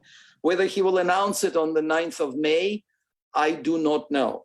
I don't think he needs to, but he might. It's a sacred day pretty much for Russia, for the Soviet Union, Russia for many, many years. This year, no Western leaders will be attending. Putin didn't send any invitations because nobody would come. Pretty much most of them would not come. But it's going to be a show of Russian force again. But they say that the military parade will be much smaller than before. The Ukrainians are joking that we've destroyed too many of their vehicles and tanks. So I do not know what exactly he will do. He will say, I know he will declare a victory in Mariupol, the only city he actually took, in Kherson, after just basically, wiping it off the face of the earth. What an interesting victory. There's nothing left, nothing to take. It's unlivable completely. I believe that he is going to say that he liberated that city, and then Ukraine, and the rest is next. So he will find a way to declare a victory there. I have no doubt about that. Whatever happens there, they declare a victory. It's just the way their propaganda is. They cannot lose in the eyes of the people. But people are beginning to suspect that something is not going very well. So I don't know what exactly he's going to do. I know he's going to be there. There'll be a military parade. What he will say, I don't know. I'm sure he will be bragging about, that they stopped NATO, disabled Ukrainian military, and now they are safer. And then people are going to buy it. Many people will. Young people usually are very inquisitive, and I hear that most of the support for Putin is middle-aged and older generation that don't read the internet, that are unwilling to find, because even now, YouTube is not blocked in Russia. CNN is, but YouTube isn't. So there are many YouTube channels you can openly watch. You can watch everything that happened in Bucha on a YouTube channel. People are just not... They're joking that television propaganda beats the freedom of the internet, strangely enough. We expected it would happen the other way around, but in Russia, the television is stronger, maybe because a large part of the country doesn't have a good or reliable internet access and they're not reading that. But it's interesting that the TV propaganda is more effective than the internet in Russia. That's what, and Putin has been pouring money into the media. To give you an example, one of the top Russian propaganda artists, Vladimir Solovyov, kind of a Tucker Carlson's type figure. I mean, Europe froze his assets. In Italy alone, they found 3 gigantic villas, estates. The combined value was like, I was afraid, $150 million. This is the kind of money Putin is paying him in order to broadcast 3 times a day on Ukraine being a fascist country and Russia being a liberator. So they spend a lot of money on that, and they've succeeded in many, many ways to brainwash the people. So I don't know. The 9th, I think it's going to be ugly anyway. It's going to have a strange taste, maybe the strangest 9th of May since victory over the Nazis. And of course, the actual date, as I recall, is actually the 8th, but the Russians celebrated as the 9th. Is that right? Yeah, it's not the matter of the date, right? But that is correct. But it's always been, as a child, I remember we would go to Moscow. I lived in Moscow, and we would buy flowers and give it to the veterans passing by, just completely unsolicited. And we did it genuinely. It wasn't organized by the school or anything. I just felt like buy some carnations and give it to a veteran passing by. We were doing it absolutely, from our heart. So it's the only day that really means a lot, because Russia lost over 20 million people in that war. with the Nazis. But now it's completely, Putin even invaded on the Russian Army Day, the day after, the 23rd of February is the Russian National Army Day. He invaded the next day, completely desecrating even the memory of those casualties and losses that the Russian army sustained over the years, because now it's a completely criminal, in my opinion, attack on a sovereign country. So I don't know. It's going to be this particular victory parade will have a strange taste. No dignitaries, no guests, smaller parade, and bombs falling on Mariupol because they're not going to take it in a few days. Undoubtedly, they're storming it as we speak, right there. Today they intensified the attack on those several hundred Ukrainian Marines that are still holding up, and close to 100,000 civilians that they did not let out. They let out a couple of hundred people yesterday, just a symbolic gesture, and then locked everyone else. They want to destroy everybody in that plant. Dr. Cardinal, DP, I'm not sure if we've had any questions come in from our Facebook feed. We may not have anything from that, but nope, Facebook has been all quiet tonight. Okay, so no questions, no further questions. I think it's actually time for us to ask our panel if you have an action item or action items for our audience, people that I always like to say this to folks that are at our events. If you come and listen and pay attention, that's fantastic, and we're glad that you're here. But if you go home and you don't talk about this to your friends and neighbors and try to make a change in the world, then we have failed. So if you are two speakers tonight, do you have an action item or a couple of action items for our audience, please? Well, I'll go second. Okay. Yeah, I would say, well, first of all, of course, I'm going to have to say, support local media. Get a subscription to a newspaper, read a variety of media, support that, stand up for freedom of the press. It's critical to our democracy, and it does need, defending. It needs your engagement. So that's number one. Number two, I would encourage people to, this may sound silly, if you can, to travel, to go outside of the United States and see other parts of the world. If you can, to try to engage with people from other parts of the world. I think it helps us understand. Certainly it helps us understand the global community better, but I think sometimes it also helps us understand our own country better and broadens our perspective. So I always encourage people to do that. My experiences meant so much to me, and I think it's certainly it's enriched my life, but also I think made me ask better questions and made me more perceptive by not just staying put.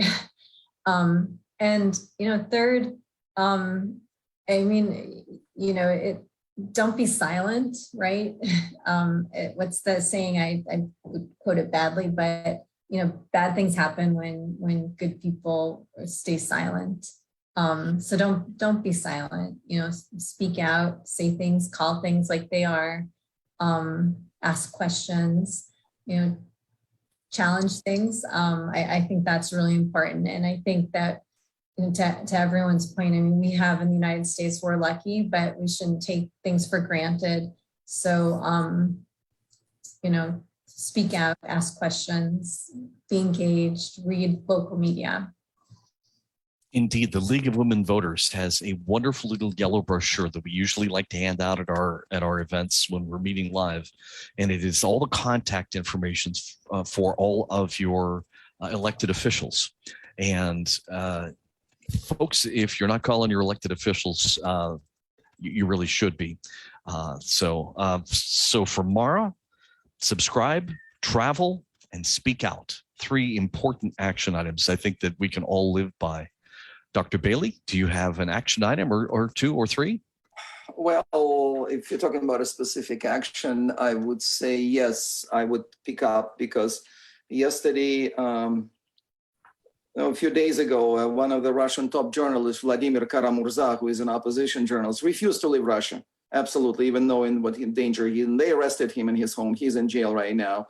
He sent a letter from jail and said, the letter begins, I read it today, with the words that Mara was just saying, that it is, I'll quote loosely, that is with the silence that we promote destruction and abuse of human rights. We remain silent, he says, then this is how we let things happen.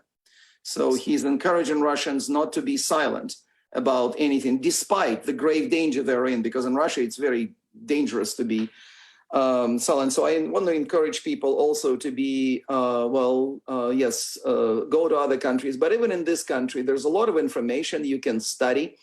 I know quite a number of people that developed an opinion on the events in Ukraine without even studying the issues, without even going in depth, without studying from multiple sources that Putin stands for traditional values, like many people in this country. We heard this today and things like that. I encourage them to study before they form an opinion, because their opinion could be uninformed, could be very quickly made without knowing the facts, without even being able to compare different sides of the story. So that attitude of being inquisitive, being skeptical, being proactive in learning the information and processing what I teach my students, actually, I think that's what I want people to do. And even though it's not an action, but I would also want to say cherish democracy and do everything you can to defend it now while you still have it. Thank you so much, and participate in democracy as well. So participate in democracy, right? From Dr. Bailey, speak out, study, travel, be skeptical, and cherish the democracy that we have. Recognize the value that we have. In just a few moments, I'm going to be opening the mic for any guests that we have. That we always like to have community announcements. Traditionally, we've done our community announcements at the beginning of the meeting. Tonight, we're experimenting to have our community announcements at the end of the meeting. I know we have several people that would like to speak. Again, if you have an announcement, a community announcement that you'd like to add, please, again, look for the little reactions button, whatever format that you're using. Raise your hand so that I can see you. And I can see that we've already got one hand up. Of anybody that would like to speak that has an announcement, please hit the little raise your hand button. In the meantime, I would love everybody that's on board here that to please take just a moment to come off of mute and to give Dr. Bailey and to Mara both a round of applause. We really, really do appreciate having two wonderful speakers. We are so fortunate to have you here. It is really, really an honor to have the two of you on this very, very difficult subject, and something that is exceedingly important for Americans to understand, because our democracy is currently under threat. I don't think there's any analysis would challenge that, especially after what happened on January 6th. Before we end our meeting, we have community announcements. The first one up is from, it looks like the Dodge campaign. And it looks like there you go, you're off. Okay, thank you. And thank you so much for our speakers tonight. This has been a wonderful presentation, and we all need to be more aware of what's going on in Russia. And I think even at home, there seems to be a lot of Russian influence here that I think many are unaware of. I'd like to make an announcement, though. The Donnell Dodge campaign, Donnell Dodge is running for Congress against Bill Posey. But we are, after the aftermath of the leaked, decision from the Supreme Court, we've decided to set up a protest in DC on the Supreme Court steps from May 27th to the 30th, this Memorial Day weekend. We're providing transportation for anybody that would like to join us, but we find this, that it's critical that we go and make a stand right now For those of you who don't know, I would encourage you to read the majority opinion. It's very scary. What they're doing is what I would call a constitutional crisis or a severe attack on the Constitution and previous Supreme Court decisions, and paves the way for a lot of other undoing, like contraception, gay marriage, a lot of other very important decisions that have come out of the courts. So if you'd like to join us, please RSVP on votedodge.com. We would love to have everyone come and make a strong stand here, we're going to be one day at the White House and one day in front of the Supreme Court steps to make sure that everybody is aware that we're not going to go silently on this issue. Thank you. Thank you, Andrew. And thank you for calling in from the surface of the moon, I have to say. Yeah, thank you. And Canaveral. what's appropriate, absolutely. And our next speaker would be Michael Myjak. Mike, you have the floor. Wow, try to limit yourself if you can to a minute or two. Thanks. A minute or two. Oh my gosh, that's going to be tough. Basically, I'm here to beg for clean water, the right for clean water. Right now, we have no fundamental right of clean water. We have a Clean Water Act, which allows our various agencies to provide various permitting on various activities. But in the end, we have no fundamental right to clean water, and we won't unless we can declare the right to clean water in our charter. And so on the 12th of April, I petitioned the Brevard County Charter Review Commission to consider adding the right to clean water to the Brevard County Charter for all of us. The right to protect water must be spelled out in our county charter for the benefit of all, to protect us all. Until then, water has no voice, no standing, and no say in a Florida court of law.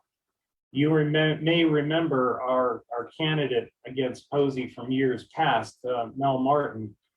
Mel has been working with the Center for Environmental Justice to craft this petition that we have made to the Brevard County Charter. And I would petition the Space Coast Progressive Alliance, of which I am a founding father of, to come out on the 12th of May at 5 o'clock to the Charter Review Commission at the Brevard County Board of Commissioners boardroom at 5 p.m. May 12th in Viera. We need every voice there to speak out for the right to clean water. It's a nonpartisan issue. It's Republicans. It's been endorsed by the Democrats. It's been endorsed already by the Libertarian Party in Brevard County. They're all out collecting petitions for the right to clean water. And in addition, I'll be able to tell you too that we're looking at a state constitutional amendment for the 2024 election as well. And that you can find at floridarightToCleanWater.org. You can download the petition, sign it, send it in. The one for the county, the only way we're going to get it in Brevard County is if the Charter Review Commission moves it forward so that the Brevard County commissioners can vote to put it on the ballot for you to have a vote in this county. Now, in Orange County, this passed with 89% of the vote in 2020. 89% of the vote. No other election in all of Florida has passed with 89% of the vote, but this one did in Orange County. And it's the same petition, the right for water to exist, to flow, to be free of pollution, and to provide a healthy habitat. And if we can put this in our Constitution, our county government can use that as a legal threshold to which to take the Department of Environmental Permitting to task and take them to court using science, which is something we can't do right now. So this gives legal accountability to the environment, to our waters, to our wetlands, to our streams, and to the Indian River Lagoon and the St. Johns River. And if we don't do this now, I don't know when we'll have another opportunity. This is so, so important, and we have so little time. The decision is going to be made on the 23rd of June. That's the next meeting after the 12th of May. And that 23rd of June meeting begins at 3 o'clock, and they're going to decide whether or not this goes forward.